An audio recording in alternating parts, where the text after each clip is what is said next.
Microsoft Edge, like most browsers, stores a lot of data that could be considered personal private information, as we've discussed in other movies in this chapter. For example, we've seen that Edge stores a history of the sites you visited. It caches data from these sites to make them load more quickly when you return to them.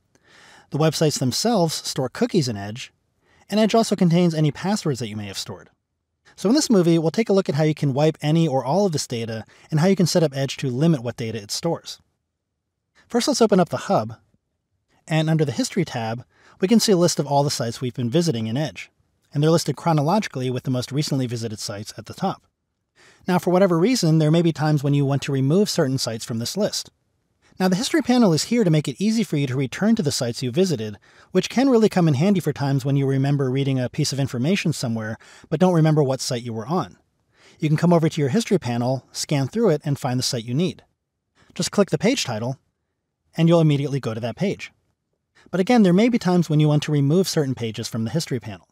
In those cases, you can remove individual pages by clicking the X next to them, and that's instantly deleted. Be aware, though, that this only deletes that one instance. If you visited this site more than once, you'll have to scan through and delete all of its occurrences. Now, I don't have a whole lot in my History panel at the moment, but in your copy of Edge, you may also see that the History list is organized by time and date. So for instance, here I can see a section labeled Last Hour, which shows me all the sites I visited in the last hour. And if you close that, you may see additional listings for earlier today or the past several days. If your History panel is organized into sections like that, you can delete the entire section's history by clicking the X next to that heading.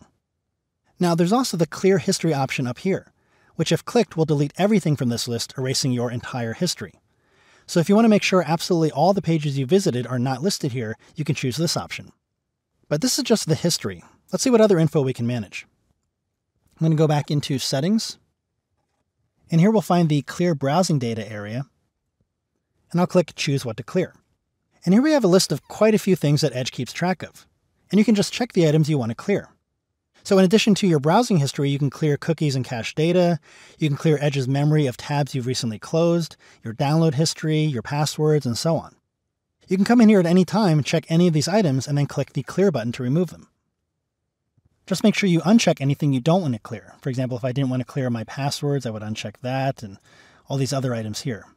Maybe in this case, I only want to clear my browsing history and my cookies and cache. So with those checked, I could click Clear, and those items will be wiped from Edge. Now there's one other area I want to point out. Let's go back to Settings and come down to View Advanced Settings. And if I scroll down here, I'll find the Cookies area. So we know what cookies are, and we just saw how to clear them, but here we can choose which sites can leave cookies in our browser at all. The default option here is Don't Block Cookies, and that allows all the sites you visit to store some information on your computer to make the site run a little bit better. At least that's the idea. Now we could choose Block All Cookies, but that completely disables all cookies. And as we discussed earlier, there are many legitimate reasons for some sites to use cookies, like to leave you logged into sites you regularly visit so you don't have to manually log in each time. A better choice, if you don't want to allow all cookies, is block only third-party cookies.